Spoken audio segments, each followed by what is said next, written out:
Hello students, देखिए आज का जो हमारा ये लेक्चर है इसमें हम एक नया चैप्टर शुरू कर रहे हैं।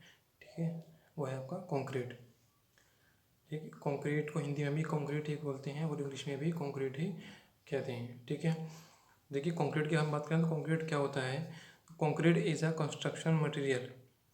Concrete is a construction material created by combining cement aggregates and water in which cement is binding material। तो देखिए कंक्रीट एक कंस्ट्रक्शन मटेरियल होता है, एक निर्माण सामग्री है। और ये कैसे बनाया जाता है, तो देखिए ये बनाया जाता है आपका कंबाइन करके किसे किसे, सीमेंट को, एग्रीगेट को और वाटर को। ठीक, यानी सीमेंट, एग्रीगेट और वाटर को कंबाइन करके जो हमारा कंपाउंड बनता है उसे हम कहते हैं कंक्रीट। ठीक है, और अगर बात करें इसमें तो सीमेंट क्या है, इसमें किसका रोल अदा करता है, तो सीमेंट इसमें जो है as a binding material use करते हैं हम। ठीक है, बंधक पदार्थ के रूप में सीमेंट का यूज़ किया जाता है। Fine aggregate and coarse aggregate is a filler material. और देखिए जो फाइन और कोर्स एग्रीगेट होते हैं वो कह सकते हैं कि बाई वॉल्यूम, इसका वॉल्यूम बढ़ाने के लिए हम यूज़ करते हैं, यानी फिलर मटेरियल के रूप में हम यूज़ करते हैं। And water for mixing all ingredients, और वाटर जो है वो हेल्प करता है इन सबको, यानी सीमेंट को, फाइन एग्रीगेट को और कोर्स एग्रीगेट को मिक्स करने को में का जो काम करता है आपका, वो क्या करता है, वाटर करता है। यानी ये हेल्प करता है हमें हमारी मिक्स करने में इन तीनों आपके जो भी मटेरियल्स हैं। ठीक है, अलग अलग। तो देखिए क्या, water for mixing for all ingredients makes it workable. और क्या होता है इसे वर्केबल, यानी इससे जो है हमारे इजीली हम इसे अपने जिस काम में करना चाहते हैं वो कर सकें, उसके लायक जो बनाता है वो हमारा वाटर बनाता है। ठीक है, तो देखिए अगर बात करें हम कंक्रीट की तो क्या है, cement plus aggregate plus water. ठीक है, तीन हो गए आपके। अब देखिए जो एग्रीगेट होते हैं ये दो तरह के होते हैं आपके, फाइन एग्रीगेट और कोर्स एग्रीगेट। अब फाइन एग्रीगेट इसे हम कहते हैं सैंड, हिंदी में जिसे हम कहते हैं बालू, रेत जो होती है वो आपकी फाइन एग्रीगेट कहलाती है। और जो कोर्स एग्रीगेट होती है जिसे हम बजरी कहते हैं, ठीक है, जिसे हम गिट्टी कहते हैं, तो ये क्या कहलाती है आपकी एग्रीगेट, यानी कि वो कोर्स एग्रीगेट कहलाती है। ठीक, और इसकी साइज़ की बात करें तो देखिए जो आपका फाइन एग्रीगेट होता है इसका साइज़ 0.075 mm से है, और ये होता है आपका 4.75 mm। ठीक है, ये साइज़ होता है फाइन एग्रीगेट का। और अगर कोर्स एग्रीगेट की बात करें तो ये होता है आपका 4.75 से 20 mm। ये होता है आपका कोर्स एग्रीगेट का साइज़। यानी कि ऐसी रेत या ऐसा फाइन एग्रीगेट जो कि आपका 75 माइक्रोन की सीब जो होती है, जिसे हम चालनी कहते हैं, जिसे हम कोई चीज़ जो है पास कराते हैं, छानते हैं। ठीक है, तो अगर आपका आई एग्रीगेट 75 माइक्रोन की सीप से, ये कह सकते हैं 0.075 mm की सीप पर रुक जाता है, यानी इससे पास नहीं होता है, और आपका 4.75 mm की सीप से पास हो जाता है। ठीक, तो ऐसे एग्रीगेट को हम कहते हैं फाइन एग्रीगेट। वहीं आपका कोर्स एग्रीगेट है, अगर ये क्या है आपका 20 mm की सीप से पास हो रहा है, यानी चालनी से पास हो रहा है, और 4.75 mm की चालनी पर आकर ये रुक जा रहा है, वहाँ से पास नहीं हो पा रहा, तो इस एग्रीगेट को हम कहते हैं coarse aggregate. I hope clear हुआ होगा आप लोगों को ये।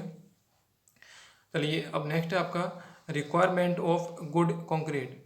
तो देखिए जो कंक्रीट होती है हम उसे कब कहेंगे कि ये गुड है, ये अच्छी क्वालिटी की आपकी कंक्रीट है, तो उसके लिए में क्या क्या प्रॉपर्टीज़ होनी चाहिए, क्या क्या उसकी रिक्वायरमेंट है जो कि उसे हम गुड कहें, तो ये है आपका इसमें पहला है, इट शुड बी इकोनॉमिकल। जैसे मेन पॉइंट होता है आपका ये इंजीनियरिंग का, कोई भी प्रोडक्ट है आपका, कोई भी मटेरियल क्या होना चाहिए, वो हमारे लिए इकोनॉमिकल होना चाहिए, यानी मितव्ययी होना चाहिए। तो इकोनॉमिकल का मतलब ये होता है कि हम उस पर कम खर्च करें और हमें जो उसके यानी जो हमें आउटपुट मिले उससे वो ज़्यादा मिले, यानी कम इनपुट पे ज़्यादा आउटपुट मिले, वो कहलाता है आपका इकोनॉमिकल। तो आपकी कंक्रीट कैसी होनी चाहिए, इकोनॉमिकल होनी चाहिए।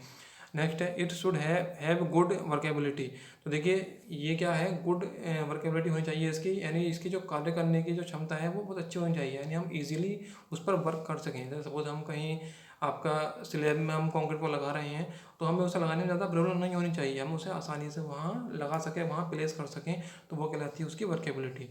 देखिए so that it can be handled and played easily in position. मतलब वर्केबिलिटी वही हो गया कि इसे हम अच्छे से इजीली हैंडल कर सकें, और जहाँ हमें लगाना है इसे वहाँ हम इजीली लगा सकें, प्लेस कर सकें।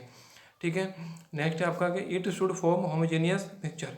अब देखिए कंक्रीट हम बना रहे हैं मिक्स करके, किसे किसे, आपका आपका क्या क्या है इसमें, सीमेंट है, एग्रीगेट है और आपका वाटर है। तो जब इसे मिला दें तो मिलाने के बाद में क्या होना चाहिए, बिल्कुल होमोजीनियस, यानी पूरा जितनी भी कंक्रीट आपकी वो हर जगह एक जैसी होनी चाहिए। ऐसा नहीं है कि कुछ अलग हो गया, उसका स्ट्रक्चर कुछ अलग हो गया, ठीक है, ऐसा नहीं है, पूरा पूरा क्या होना चाहिए, एक जैसे होना चाहिए। नेक्स्ट है आपका it should be fire resistance. देखिए फायर को रेजिस्ट करना चाहिए, फायर का इफेक्ट उस पर ज़्यादा नहीं पड़ना चाहिए। नेक्स्ट है आपका इट शुड हैव, क्या it should have high compressive strength, यानी जो उसकी कंप्रेसिव स्ट्रेंथ है, ठीक है, कंप्रेसिव स्ट्रेंथ क्या होती है कि देखिए कंक्रीट हमने कंक्रीट बना ली, पहले कंक्रीट बनाने के बाद हमने क्या किया, एक क्यूब बनाया, क्यूब आपका कुछ इस शेप का होता है, ठीक है, कंक्रीट का हमने एक क्यूब बना लिया, इसकी डायमेंशन होती हैं आपकी 150 mm, 150 mm का हमने एक क्यूब बना लिया, एक घन बना लिया, और उस घन को हमने क्या किया 28 डेज यानी 28 दिन के लिए हमने पानी में रखा उसे, और उसके बाद में पानी से निकाल के हमने क्या किया, एक मशीन होती है कंप्रेशन टेस्टिंग मशीन, जब हम उस कंप्रेशन टेस्टिंग मशीन में उसे मतलब टेस्ट करेंगे, उस पर हम लोड लगाएंगे, ठीक है, लोड लगाने के बाद जिस लोड पे वो ब्रेक हो जाएगा, ये जो क्यूब है हमने इस पर लोड लगाया, तो जिस लोड पे ये ब्रेक हो जाएगा, ये टूट जाएगा, वही क्या कहलाती है, उसकी कंप्रेसिव स्ट्रेंथ कहलाती है। तो इसकी कंप्रेसिव स्ट्रेंथ जो है हाई होनी चाहिए, अच्छी होनी चाहिए कंप्रेसिव स्ट्रेंथ, ठीक है। नेक्स्ट आपका इट शुड बी इम्परमिएबल। अब देखिए इम्परमिएबल मतलब क्या हो गया कि जब हम इसमें वाटर डालें, ठीक है, ये आपने अपने कहीं कंक्रीट अपने लगा दी है, इसके ऊपर क्या आपने पानी डाल दिया, तो पानी क्या है, इससे रिसना नहीं चाहिए, इससे पास नहीं होना चाहिए पानी, तो वो क्या कहलाता है, इम्परमिएबल। तो आपकी कंक्रीट कैसी होनी चाहिए, इम्परमिएबल होनी चाहिए, उसमें से पानी पास नहीं होना चाहिए, ठीक। नेक्स्ट आपका the aggregate must be clean and water use should be free from impurities. तो जो आप एग्रीगेट्स यूज़ कर रहे हैं, जो गिट्टी यूज़ कर रहे हैं, वो क्या है, बिल्कुल क्लीन होनी चाहिए, उस पर ऐसे आपका सॉइल्स वगैरह लगी होती है, तो वो नहीं होना चाहिए। और जो वाटर आप यूज़ कर रहे हैं मिक्स करने के लिए, वो वाटर भी आपका फ्री फ्रॉम इम्प्योरिटीज़, यानी जो भी अशुद्धियाँ होती हैं उन अशुद्धियों से फ्री होना चाहिए, उसमें कोई भी हार्मफुल सब्सटेंस नहीं होनी चाहिए। क्लियर। चलिए नेक्स्ट है आपका कि it should be durable so it is resist the weathering agencies effect. तो देखिए ये क्या होनी चाहिए, ड्यूरेबल होनी चाहिए, यानी इसकी ड्यूरेबिलिटी अच्छी होनी चाहिए, एक लंबे समय तक हमें सर्विस देनी चाहिए।